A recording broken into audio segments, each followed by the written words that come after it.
세상에는 정말 비슷한 멜로디를 가진 노래들이 많죠. 다른 가수의 곡과 너무 비슷하다며 표절 시비가 붙는 일도 빈번합니다. 유명 곡들은 현대 가수들이 신곡을 통해 오마주하는 경우도 많습니다. 원래 있던 곡을 마음대로 가져다 쓰는 건 표절이지만 이처럼 정당하게 대가를 지불하고 사용하는 것은 샘플링이라고 부르는데요. 일부 작곡가들은 좋은 퀄리티의 노래를 창작하기 위해 샘플 판매 사이트에서 곡을 구매해 쓰기도 합니다. 위너의 송민호는 솔로곡 안악내를 위해 소양강 처녀라는 곡을 샘플링해 힙합과 믹스하기도 했죠. 방탄소년단의 슈가 역시 믹스테이프 데치타를 위해서 전통공학 데치타를 샘플링한 것으로 알려졌습니다. 그런데 최근 방탄소년단이 영국의 록밴드 퀸의 노래를 샘플링이 아닌 표절을 했다는 의혹이 제기됐는데요. 이에 퀸 측이 시원한 일침을 날려 화제가 됐습니다. 이들에게 무슨 일이 있었던 걸까요?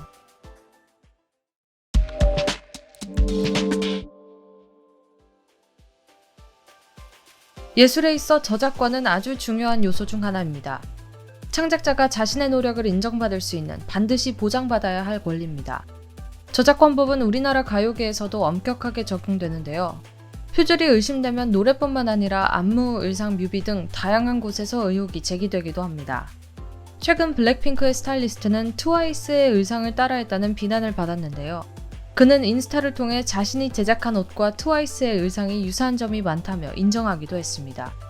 YG 측은 즉시 불찰을 사과하고 의상을 교체했는데요. 뿐만 아니라 해외 가수가 K-팝 아이돌의 창작물을 그대로 베끼는 일도 많이 벌어졌습니다. 한 이탈리아의 래퍼는 방탄소년단의 페이크 러브를 표절해 논란이 되었죠. 도입부부터 너무 똑같아 아미들이 해명을 요구했지만 이 래퍼는 오히려 적반하장의 태도를 보였습니다.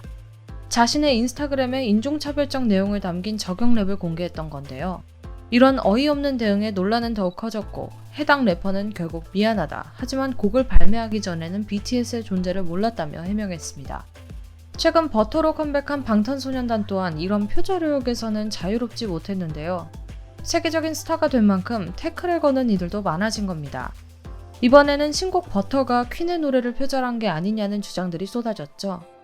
노래의 멜로디 라인이 퀸의 Another One Bites the Dust의 도입부 베이스 리듬과 비슷하다는 의견이었는데요. 이에 대중들은 표절이 아니라 샘플링을 한 것이 아니냐는 반응도 보였습니다.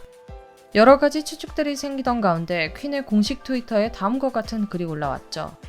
방탄소년단 트윗을 인용하며 Are you ready? Hey, are you ready for this? 라는 가사와 Another One Bites the Dust X BTS Butter라는 내용의 트윗이었죠. 이 게시글 하나로 표절을 주장하던 헤이터들은 입을 닫게 되었는데요. 원 저작권자가 방탄을 감싸며 표절 시비를 부정해줬으니 더 의혹이 나올 수 없게 됐습니다. 한편 방탄소년단은 앨범 발매 기자간담회에서 표절에 대한 입장을 발표했습니다. RM은 퀸이 방탄의 트윗을 인용RT한 것을 알고 있다고 얘기했는데요. 그는 단도직입적으로 말씀을 드리자면 버터는 샘플링이나 오마주가 아니다라고 밝히며 두 곡이 완전히 다른 창작물임을 못 박았습니다. 퀸과의 협업이 예정되어 있냐는 질문에 진은 아직 그 부분에 대해서는 계획이 없다. 저희는 언제나 열려있으니 언제든지 연락 부탁드린다. 퀸 선생님이라고 대다며 논란을 잠재웠습니다. 이에 팬들은 방탄이 표절할 리가 없지. 퀸이 홍보해주는 BTS 클래스라며 멤버들의 화제성을 다시 한번 실감하는 듯 했는데요. 실제로 퀸은 첫 단독 내한 공연 기자간담회에서 BTS의 화려하고 멋있는 영상들을 많이 봤다라고 말하기도 했죠.